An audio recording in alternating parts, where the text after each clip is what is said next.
Ian, thanks for joining us at the Sports Production Summit today. Can I ask you which sessions in particular you're looking forward to? Well, actually, I'm most interested in the session, sort of, I think it's around about 2 o'clock this afternoon, with Ben Lavender from DAZN. I think it's really interesting to see how this new way of delivering content to consumers is changing the world that content is created. So I think there's a lot of potential, especially in sports broadcasting, for this new OTT platform approach.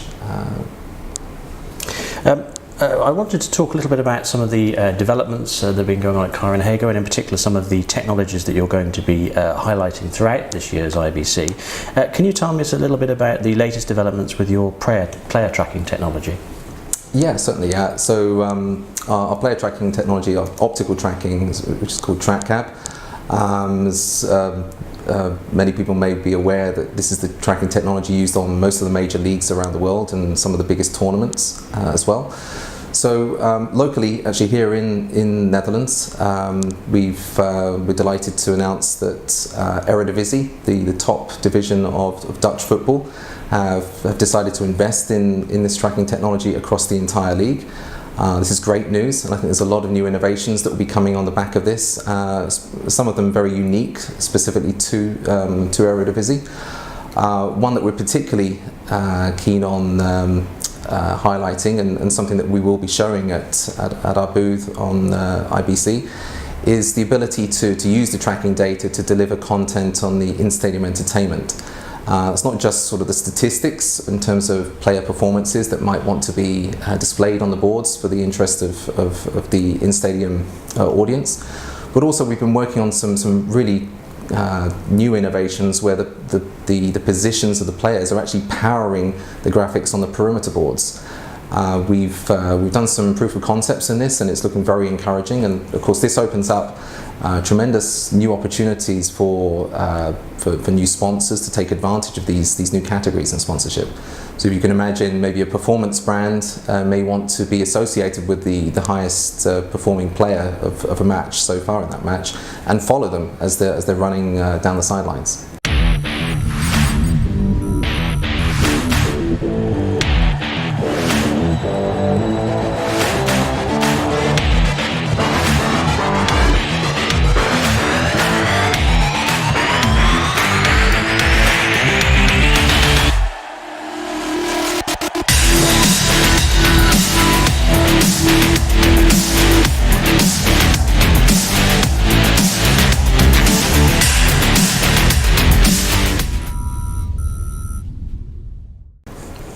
I also understand you've been working on some very exciting developments around virtual advertising with ISG in Italy. Can you tell us a little bit more about that?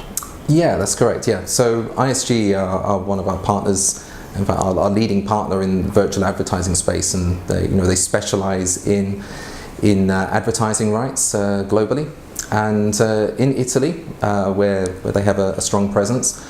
We've worked with them to create a new concept in putting the virtual advertising either side of the goals. So typically that has been the domain of physical carpets that are put either side of the goal, but in this context we're putting virtual advertising there. Now this has been done for a number of years using many different types of technologies on the market. We're using a technology which is purely computer vision based, so no hardware involved in terms of special attachments to cameras, no encoding heads, etc. And what's especially interesting about this opportunity and this engagement with ISG and Serie A is that we're doing this downstream, so not on venue but downstream centrally. And what this has enabled is for us to now, in real time, to be able to put different advertising, different carpets, virtual carpets, either side of the goal, tailored to different markets. So currently they have 4 different geographic streams going out to different parts of the world, and they can tailor different brands that are associated with those parts of the world to that stream. So it opens up brand new advertising opportunities yet again to help sponsors engage much more relevantly with the local markets of where the content is going. Obviously, I think we'll probably all be expecting to see some very exciting developments at the show around data and data management, data utilisation. I understand you've been working on some interesting projects, including one that involves automating audio mixing desks using tracking data. Can you tell us a little bit about that?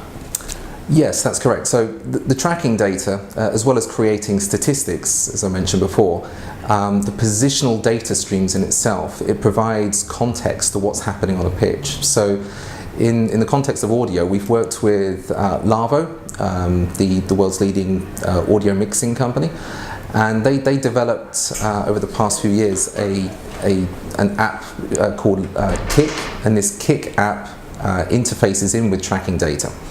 So what we're doing is we're supplying the Kick app with the positional coordinates of where the ball is, and where the ball is essentially is where most of the action is taking place. So then Lavo automates the mixing of the audio signals coming from the different mics around the pitch to hone in on where the action is, so you get a much better sort of immersive experience as a viewer. So it really enhances the audio quality of big football productions.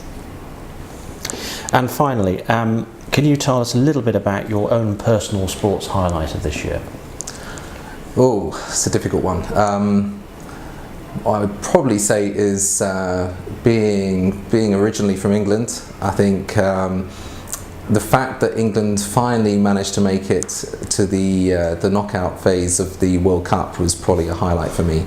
But equally, I have, as I'm based in Denmark, I also have another team, the Danish team that I can support. So I did have 2 eggs in my basket to hopefully get through to the knockouts. So, but definitely England making it through, and I guess Kane also being the leading goal scorer. That was a good highlight as well. Absolutely.